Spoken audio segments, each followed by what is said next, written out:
مونږ دنیا والا عقلمند چاته وایو مونږ دنیا والا عقلمند دی لویو چې ځان سره خمال جمع کی خستا کور بنگلا گاڑی نوکری دفتر کمپنی دکان نوکر چاکر باډی ګارد دا ور سره مونږ یو خيار سره دی والله ځان جوړ کړي دی ځان څه کړي دی ځان څه کړي دی مونږ دا وایو کړه ځکه چې زمون سوچ اونډه دی چې بس دنیا دادا زمون مثال دا هغه ماشوم دی چې هغه د سلور میاشتوي او د مور پګېډه کی او الله جل شانه د سلور میاشتو په عمر کې دغه ماشوم کې سا واچي نو دغه ماشوم نه بیا څوک تپوس وکي چې ستا عالم او دنیا کوم یو ده نو دغه همدا څه ده کنه چندخ کپیو منګي وبو کې پرې ده او هغه ته دنیا څومره ده چندخ ماما وایي همدا دنیا ده کنه مونږ چندخان دي مونږ سيو چندخان مونږ له کسو کوی دنیا کوم یو ده بس رمداس بازار کې می دکان ده دا زما دنیا ده ونی می مرلې می سروانان او مالک کور ده دا زما دنیا ده الته می ډبګره کې دکان ده دا زما دنیا ده نوکری می ده دا زما دنیا ده درجن بچی می دي دا زما دنیا ده خزم ده دا زما زمون دنیا ده او رسول الله مبارک فرمایي چې د دنیا طلبگار د سپه د سپه څه شه ده او څوک ولا سپه وي څوک ولا سپه وي رسول الله مبارک د دنیا طلبگار او د دنیا طلب ګور بیا داسې نه د دنیا طلب داسې چې نه به مونږ کې نه به الله یادي نه به رسول الله یادي نه به دین سره غرضی نه به مرګ یادي نه به حلال حرام ګوري صرف بستا مقصد یوي په دنیا کې چې ځا الله بس کوم دې لرا لګلې چې پیسې جمع کړه مونږ چې دنیا نزو یوازې بزو که پیسو سره بزو یوازې بزو که کور سره بزو یوازې بزو که بچو سره بزو یوازې بزو که کاروبار سره بزو یوازې تنها برواني او داسې زیله بزه چې هغه ځای کې ګرمه کې پکې نشتا داسې زیله رواني چې هغه ځای کې تیوره تیاره ده بلب نشتا داسې زیله رواني چې څوک رشتہ دار نشتا داسې زیله رواني چې څوک پیژندګلو نشتا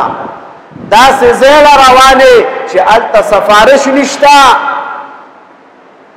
هغه ځای ته به صرف تا سره یو شی ځي او هغه به ستا اعمال ځي د دې وجې نه رسول الله مبارک فرمایي عقلمند سړی هغه دی چې هغه د مرګ نه مخکې خپل قبر ته تیاری وکړي آیو شاعر فرمایي زندگی څه شی دی زندگی څه شی دی نو دغه بزرگ او فرمایل وی زندگی خواب ہے دیوانے کا زندگی خواب ہے دیوانے کا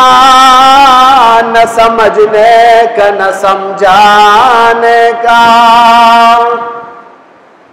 لیوانے چې خوب ګوري هغه چاله ویل شي ما دا خوب کتل چاله ویل شي نه په څوک پویول شي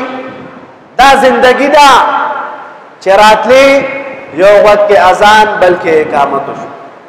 چې پتا باندې به مونږ شي بس د اذان او د مونږ تر وخه څومره وقفه چې زموږ زندگی دغه وقفه ده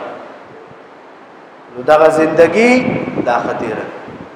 او د دې د خطیرولو طریقه ساده ده د خطیرولو طریقه دا ده چې هر ټیم مرګ یادوا د مرګ یادولو فائدہ صدا د مرګ یادولو فائدہ دا ده چې کوم حقوق الله دي ابم په وخت ادا کړي چې کوم حقوق العباد دي ابم په وخت ادا کړي حکیم الامت حضرت اشرف علی تانوی صاحب رحمت الله تعالی علیه فرمای چې د مرګ یادولو یو اسانه طریقه هغه دا ده چې سړی په 24 غنټو کې 5-10 منټ هغه وباسي او تنهایی کې کینی یو طرف ته او دا سوچ شروع کی چې زه پروتم او ماته د مرګ فرشته رااله د مرګ فرشته رااله مانه روح قبض کو مانه روح قبض شو زمر شو زما خپل خپلوان رااله مانه لباس وباسلو ماته غسل راکو غسل نه پسې ماته کفن راکو کفن نه پسې زما لاش پکټ کې خو ادری ته یوړم الته کې خو په ما باندې جنازه وکا جنازې نه پس بیا ز قبر کې خو قبر کې ما پسې تختې اولګولې په مې خورې واچولې تک تور تیار شو ټول خپل خپلوان لاړ مور پلار بچی رونا ټول لاړ زه یوازې پاتې قبر کې تور تیار ده لګ ټیم پس زما سترګې وغړې دي ما سر اوچت کو سر مې ولګېدو بند دی په ما باندې منونو خوره پرته ده دې ټیم کې فرشتې راله سوال او جواب نه پات ما نه سوال او جواب کوي دې پسې بیا دوباره را پاسېدل دي قبر نه قیامت پورس حشر میدان دی دا الله دربار ته پیش کېدل دي الله به د اعمالو حساب کوي په پل صراط باندې به تیریږو جنت ته جهنم ده هر سړی دی 24 घंटों کې روزانه 5 منټ صرف دغه سوچ کوي تنهایی کې د کینی ان شاء الله لږ وخت پس به دغه سړی خپل ځان کې تبدیلی وکړي